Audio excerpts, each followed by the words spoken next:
Bom dia, sexto ano! Hoje nós vamos dar início à correção do nosso caderno de atividades. Então, peguem aí seu caderno de atividades, lápis, borracha e vamos começar. Mas antes disso, quero dar algumas dicas para vocês. Se tiver qualquer dúvida, vocês podem parar o vídeo e me perguntar, ou podem anotar todas as suas dúvidas e me perguntar depois. E sobre a correção, vocês podem fazer a mesma coisa. Para o vídeo e corrige, ou se preferir, no final do vídeo eu vou disponibilizar o gabarito para vocês estarem corrigindo, tudo bem? Mas assistam o vídeo todo com bastante atenção, hein? Porque vai servir para vocês para a nossa atividade avaliativa que será na nossa próxima aula, tudo bem? Então vamos começar? Aqui na página 18, camadas da Terra. Então nossa primeira questão, ela tem um texto, um textinho, que na letra A pergunta o seguinte: que argumentos científicos poderiam ser usados para convencer o professor Lindenbrook de que o ser humano não consegue chegar ao centro da Terra? Então, os principais argumentos seria a questão da temperatura, porque a temperatura é muito alta abaixo da crosta terrestre. Então, ela pode chegar a 4.000 graus Celsius abaixo da crosta, e no núcleo ela pode chegar até 6.000 graus Celsius. Então, a temperatura é muito alta, a gente não iria suportar. Além disso, tem a pressão também, que é muito alta. Na letra B, pergunta quais camadas o professor teria de passar para chegar ao centro da Terra. Então, teria que passar a crosta terrestre, o manto superior e inferior, o núcleo externo, até chegar no núcleo interno. De que modo o centro da Terra é formado? Então, o centro da Terra é formado pelo núcleo. Nós temos o núcleo externo e o núcleo interno. Então, o seu núcleo externo ele é formado por ferro e níquel derretidos. E no mais interno, nós temos o ferro sólido. No 2, a resposta certa é a letra D. Vamos aqui agora para o 3, no nosso desenho. Então, acompanhe aí comigo. Nós temos aqui a crosta oceânica, que fica embaixo, do oceano. Embaixo aqui nós temos o manto superior. Aqui é a água do mar. Em cima aqui nós temos o relevo. Aqui nós temos a montanha. E aqui nós temos a crosta terrestre, que vem aqui embaixo, ó. E aqui nós temos a crosta continental, que fica em cima da crosta terrestre.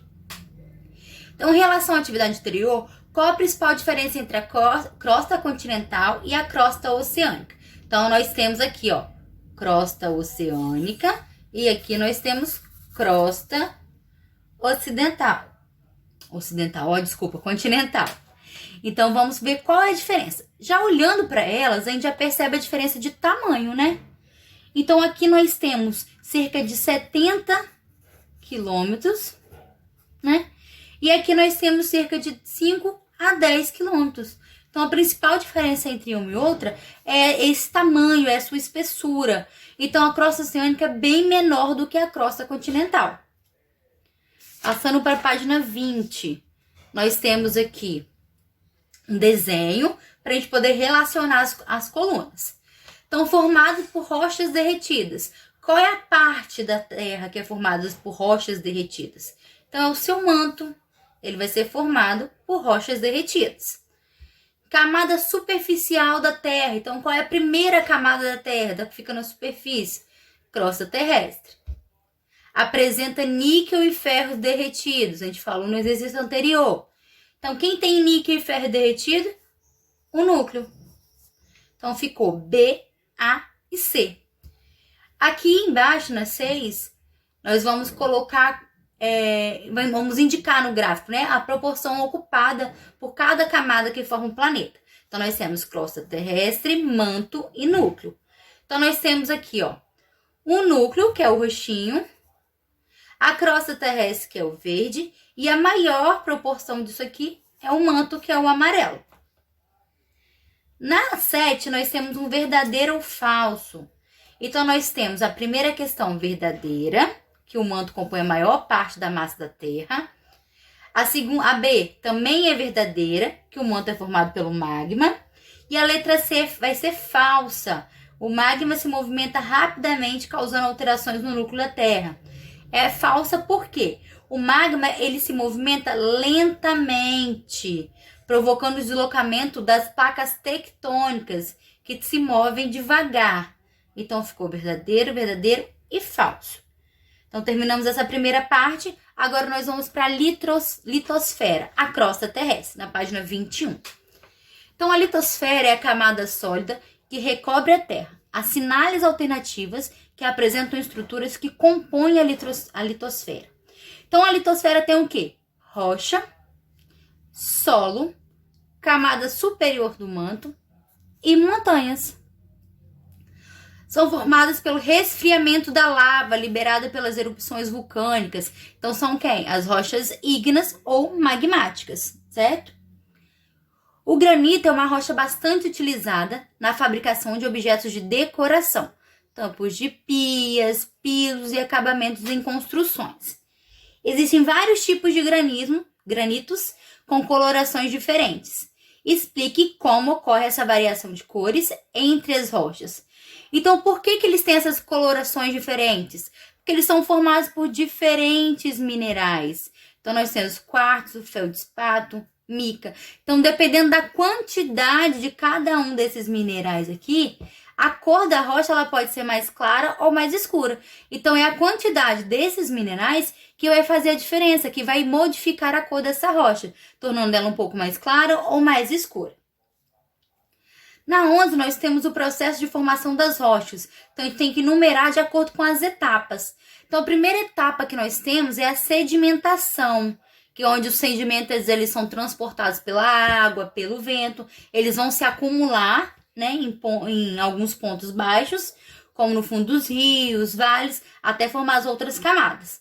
A segunda camada que nós temos, segunda etapa, é a compactação. É o peso das rochas que vem por cima, né, que são as superiores. Eles vão pegando do solo, eles vão pressionando as rochas mais antigas, as rochas de baixo. Então, essa compactação, peso das camadas superiores das rochas que vão sendo formadas por cima, vão pressionando as camadas de baixo. E, por último, nós temos a cimentação, que os minerais que estão dissolvidos na água, eles vão atuar como se fosse um cimento, colando tudo. Então, eles vão unir todas as camadas de sedimentos que foram acumuladas e vai formar essa rocha sedimentar.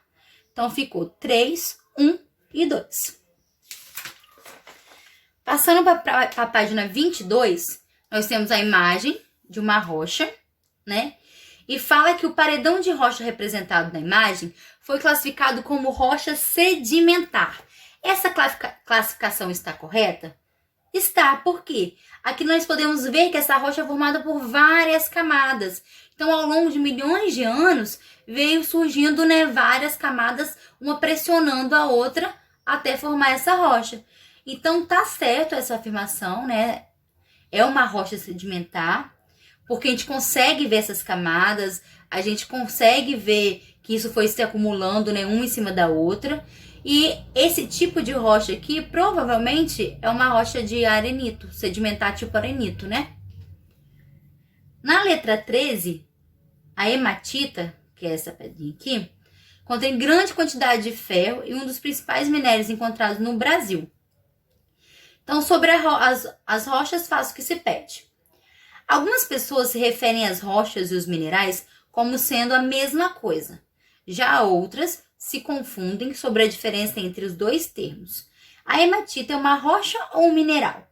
Qual a diferença entre os dois termos? Então, a hematita ela é um mineral.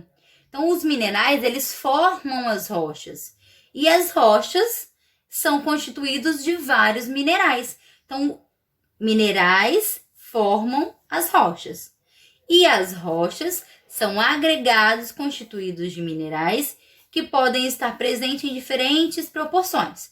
Então, eu tenho os minerais, que é aqueles que vão formar as minhas rochas, e as rochas vão ser uma junção dos minerais em proporções diferentes. Diferencie tipos de rochas e dê exemplo de cada um deles. Então, nós temos as rochas ígneas ou as magmáticas. Elas surgem pelo resfriamento e solidificação do magma, que chega até a superfície por meio das erupções vulcânicas. Então, nós temos a pedra pómez, basalto e granito. As rochas sedimentares, elas vão se formar pelo acúmulo de sedimentos produzidos pelo desgaste e fragmentações de outras rochas ou de seres vivos. Então, esses sedimentos eles vão ser transportados pela água ou pelo vento. Então, nós temos o calcário, arenito e argila. As rochas metamórficas, elas vão se originar da transformação de outras rochas. Então, pela ação de altas temperaturas, pela pressão. Então, nós temos a gneiss e o mármore. Aqui na página 23, está mostrando que aqui nós temos um tipo de rocha metamórfica. Ela pode apresentar diversas colorações, como a rosa, azul, branco, formando desenhos coloridos. Ele é retirado em imensos blocos e posteriormente cortado e polido, caso que nós estamos falando do mármore. Em virtude da sua beleza, ele ainda é muito empregado em construções de museus, palácios, teatros, entre outros. Por isso, vários tipos de mármore são raros ou não são mais encontrados na natureza. Então, aqui nós temos um verdadeiro ou falso. Então, a nossa primeira questão ela é falsa, que fala assim: o mármore é um tipo de rocha sedimentar, pois apresenta camadas coloridas. É falso, porque o mármore ele apresenta camadas coloridas porque ele se origina de uma rocha sedimentar, que não chega à superfície pela ação de altas temperaturas e da pressão. Ela vai sofrer transformação e vai se tornar uma rocha metamórfica. Então, ele é um tipo de rocha metamórfica que se origina de uma rocha sedimentar.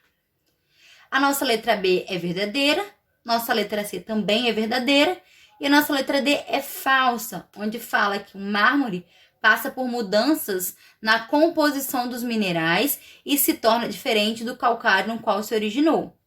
Então, a verdade é que a transformação do calcário em mármore acontece pela ação das altas temperaturas e da pressão nos minerais, não pela mudança de sua composição. No 15, nós temos um quadro, para a gente completar com as principais características das rochas. Então, primeiro que nós temos uma rocha magmática. Então, ela vai ser formada pelo magma, que vai chegar à superfície através das erupções vulcânicas e vai se solidificar. Elas podem ser extrusivas, quando se resfriam na superfície, ou intrusivas, quando se resfriam lentamente dentro dos vulcões. Na rocha sedimentar, elas são formadas por sedimentos produzidos pelo desgaste e fragmentação de outras rochas. Apresentam camadas, decorrentes do tipo de sua formação. Então, essas camadas podem durar milhões de anos para se formar e cada camada vai ter uma quantidade de mineral diferente. Uma camada pode ser diferente da outra. Então, se a gente olhar aqui, é como se tivesse várias camadas de cor diferente, porque cada uma tem uma quantidade de mineral diferente. Nas rochas metamórficas, elas vão sofrer a ação de altas temperaturas e de pressão no interior da crosta terrestre.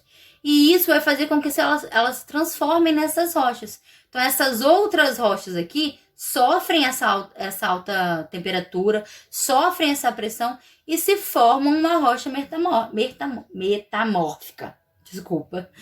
Então, a erosão ou movimento da crosta terrestre pode expor essas rochas à superfície. Até aí, tudo bem, gente? Vamos para a página 24. Então, na página 24, 16 é para poder assinalar a resposta correta, a alternativa correta. Então, as rochas metamórficas recebem esse nome por quê? Porque são formadas a partir de outras rochas. Então, são as outras rochas magmáticas e sedimentares que se transformam pela temperatura e pela pressão e formam essa rocha metamórfica. Então, a resposta certa, letra B. No 17, nós temos um magma aqui como principal e nós temos 3 outros desenhos, 3 outras formas elípticas. Então, vamos aqui começar pela letra A. Vamos seguir. Nós temos o magma, que vai formar uma rocha magmática. Esse magma vai começar a sofrer a ação do tempo, o desgaste, e vai soltar os seus fragmentos, levando a formar uma rocha sedimentar. Essa rocha sedimentar, ela sofreu transformação, sofreu metamorfose. Então, por causa da temperatura, por causa da pressão, então ela formou uma rocha metamórfica, certo? A rocha magmática também aconteceu a mesma coisa. Então, essa rocha magmática sofreu também essa transformação, essa metamorfose. Então, também deu origem a uma rocha metamórfica. Essa rocha metamórfica, ela começou a soltar seus fragmentos, começou a sofrer desgaste. Então, ela também vai formar uma rocha sedimentar. Além disso, ela começou também a sofrer o derretimento lá no fundo dos vulcões, lá no interior. Quando ela sofre esse derretimento, ela vai formar uma rocha magmática. A mesma coisa vai acontecer com a rocha magmática, que também vai sofrer esse derretimento, né, para poder formar o magma novamente, e com a rocha sedimentar. Então, aconteceu a mesma coisa com as três. Então, aqui nós temos a reprodução do ciclo das rochas. Então, se a gente voltar lá na apostila, que fica talvez mais fácil de entender. Deixa eu voltar aqui para vocês verem. Lá no nosso ciclo, aqui ó, no nosso ciclo das rochas, a gente vê que todas as rochas elas vão ter esse derretimento para formar um magma. E o magma, quando ele começa a sofrer, quando ele sai ou quando ele solidifica aqui dentro, ele vai formar outras duas rochas. Então, todas as nossas rochas, elas estão se ligando. Então, elas são importantes umas para as outras, né? Porque para a rocha sedimentar formar, eu preciso que outras rochas sejam desgastadas. Para a rocha metamórfica formar, eu preciso da transformação das rochas sedimentares e das rochas magmáticas. E para acontecer o magma, para formar uma rocha magmática, eu preciso do derretimento das outras rochas. Entenderam? Então, vamos voltar aqui na nossa atividade para terminar de corrigir. No número 18, nós temos para poder indicar as etapas que vão descrever o ciclo de formação das rochas. Então, eu vou começar aqui com a etapa A, que vai ser a nossa letra G, ó, que vai ser o resfriamento do magma. Depois nós temos a letra E, que forma o nosso B, que vai ser as rochas ígneas, elas se decompõem pela ação dos agentes físicos, químicos, biológicos, vão formar os sedimentos. Depois nós temos as rochas sedimentares, que podem ser transformadas pela ação das altas temperaturas. Depois nós vemos aqui para as rochas magmáticas, que também podem se transformar. Na letra E aqui, nós temos as rochas metamórficas sofrendo desgaste. Depois no F, que é o nosso H, as rochas metamórficas podem ser levadas para regiões profundas da crosta terrestre, vão se derreter junto ao manto e vão compor o magma. Depois nós temos as rochas sedimentares, que vai acontecer a mesma coisa. E por fim, nós temos as rochas magmáticas, que também podem ser levadas. Então, qual que é a minha ordem? D, G, H, E, B, C, A e F.